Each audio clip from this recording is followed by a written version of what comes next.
مولانا جو تکبیریں آپ نے بتائی ہیں اس میں جو آپ پڑھتے ہیں اس میں کچھ پڑھنا چاہیے یا خاموش رہنا چاہیے جب آپ تکبیریں کہتے ہیں؟ تکبیروں کے درمیان امام ابو حنیفہ رحمۃ اللہ علیہ کہتے ہیں کوئی پڑھنے کے لیے آیا نہیں مگر 3 سبحان اللہ کے قدر تو وقفہ کرنا چاہیے، امام جلدی جلدی نہ کرے، اینی دیر ٹھہرے۔ مگر حضرت ابن مسعود رضی اللہ تعالیٰ عنہ جن سے یہ تکبیریں سیکھی امام صاحب نے، ان کے بارے میں تو صحیح حدیث ہے،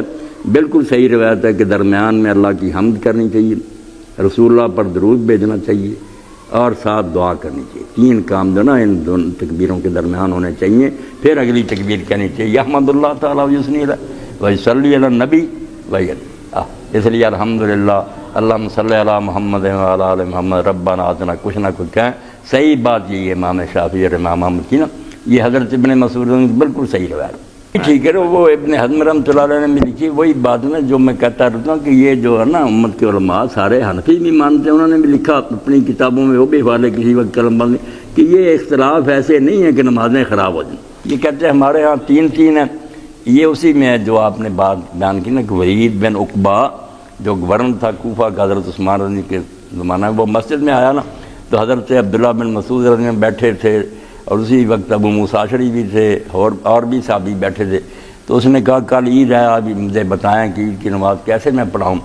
تو وہاں ہی پھر حضرت ابن مسعود رضی نے کہا کہ پہلی میں 3 تکبیریں، دوسری میں، اور ساتھ یہ بھی بتایا کہ درمیان میں اللہ کی حمد کرنا، درود شریف پڑھنا، یہ سب اس روایت میں ہے۔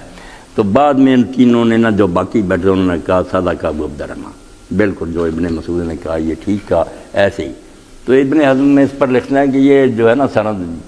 بالکل صحیح ہے، اس میں ذرا بھی شک نہیں۔ تو علماء حنفیہ بھی لکھتے ہیں کہ اگر کوئی امام ایسا جو زیادہ کہے تو 16 تکبیروں تک تو اس کا ساتھ دینا چاہیے، اس طرح کہتا جاتا نا تو چلتے جاؤ، کیونکہ یہ ساری صحابہ کرام سے آئی ہیں، کوئی 3 کوئی 4 کوئی 5 کوئی 7، تو کوئی بات نہیں، نماز ایسی ہے کہ زیادہ تکبیروں والی نہ اللہ کی بڑائی زیادہ بیان کی جائے، اچھے کپڑے پہنے ہوئے نہائے دھوئے ہوئے، کوئی گھمنڈ نہ آ جائے کہ آج ہم بڑے ہیں، اللہ کے سامنے اپنی بڑائی کو ختم کریں۔